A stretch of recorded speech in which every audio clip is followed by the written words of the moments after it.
When we did the research for the current Rotary International Strategic Plan, we used, to do some of the research, the Northwestern University in Chicago.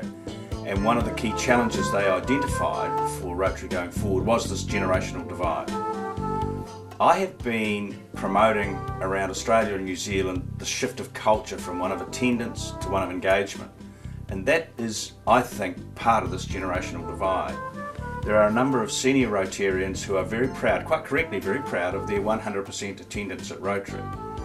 We are learning more and more that the Gen X and Gen Ys participate and support causes rather than join clubs or attend meetings. And so that is the conflict or the tension that's coming forward. I don't see that it needs to be a winner-loser result at all. It is more about understanding that those two cultures exist.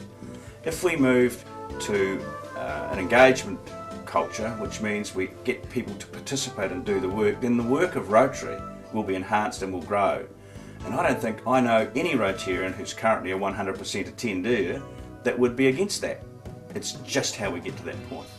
Well, it was interesting, at the International Assembly 2011, a young lady stood up, president of a breakfast club in Minneapolis, United States, and she talked about her club, which met 4 times a month, but not on the same day and not at the same venue. 2 meetings were project-based, program-based meetings. 1 meeting was simply a happy hour gathering at a bar or cafe or restaurant somewhere in Minneapolis, and that was all organised on Facebook or by Twitter. And the 4th meeting was a hands-on project in their community. And that's a Rotary Club that is attracting new members and growing, but quite a new model. So I think we've got to look at those new models again to meet the needs of their members and their communities. I think e-clubs will become more popular in the future to meet the needs of our more mobile population. Certainly the e-discussion groups, the LinkedIns, the Facebooks are growing enormously inside Rotary.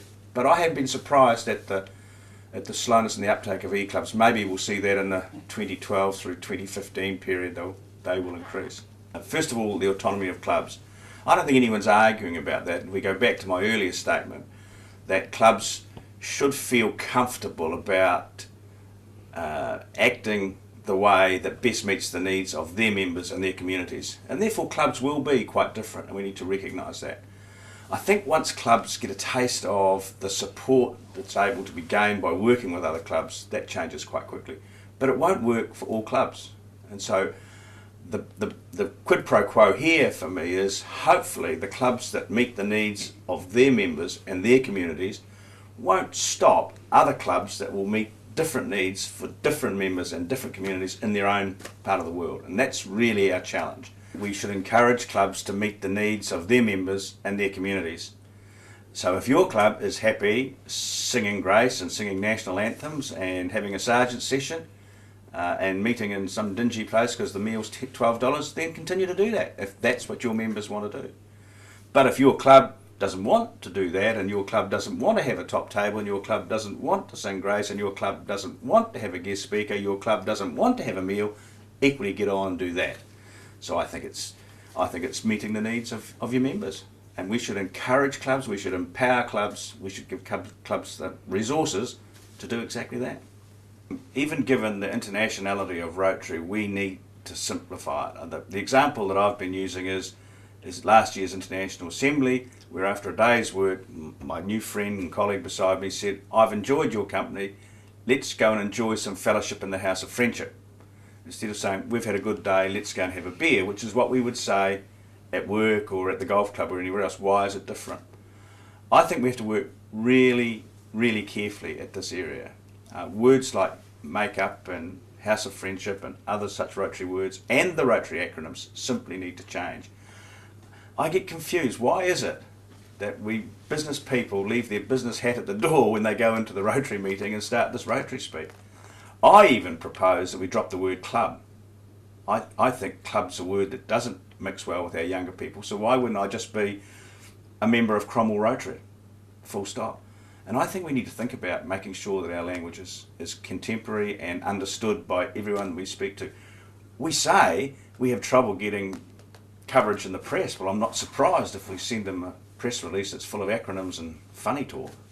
But by empowerment, I think the recent move in this part of the world to multi-district president-elect training has helped people see beyond their own club and beyond their own district, and that's the beginning of the empowerment process. There is another way, there is a different way, so we don't roll things year on year. It's the first point. Second point is that the Rotary International Strategic Plan supports clubs becoming more innovative and more flexible. What bigger invitation can you get in terms of empowerment to try new things to meet the needs of your members and your communities? Revitalisation is the same, and re-energise is the same. I think it's going to become more and more difficult to change the culture of our more established conservative Rotary clubs. And why should we?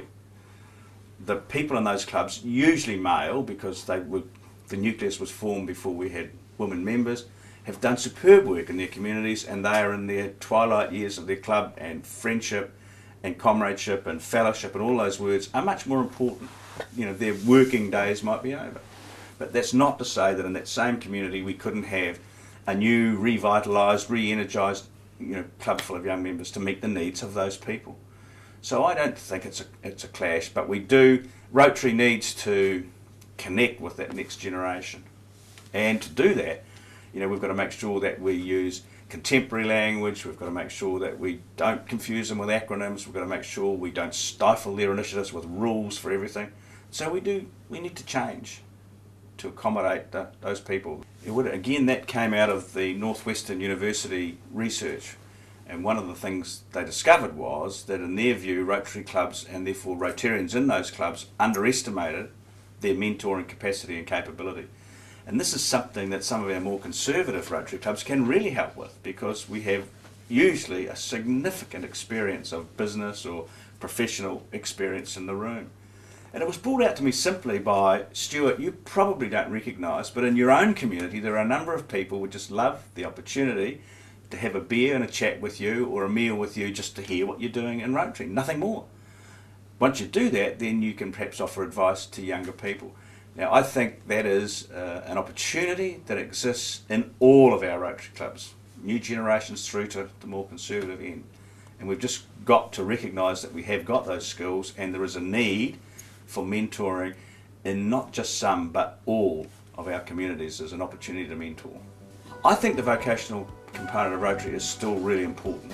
I think that's where we learn from each other, and it's where we gain the experience of meeting people from other walks of life. I think a Rotary club full of Stuart Heels would be totally boring, but when you can get there and meet with people who work in different businesses and professions or community organisations, that's what strengthens us. So I still am a fan of ensuring that we have a wide representation of our community. We are diverse. By diverse means we'll have different experiences and different vocations come to the table. I think it's an important part of our friends. I think it'd be very narrow if we all just mix with people of our own vocation.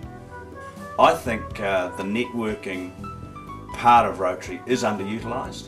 I think that I get frustrated when I read in my community and other communities of these business networking groups being formed, usually under the Chamber of Commerce or somewhere, and they meet once a fortnight or once a week for breakfast in the morning, and they exchange business ideas, and people all stand up and promote something they're doing in the business. That could and should happen in Rotary.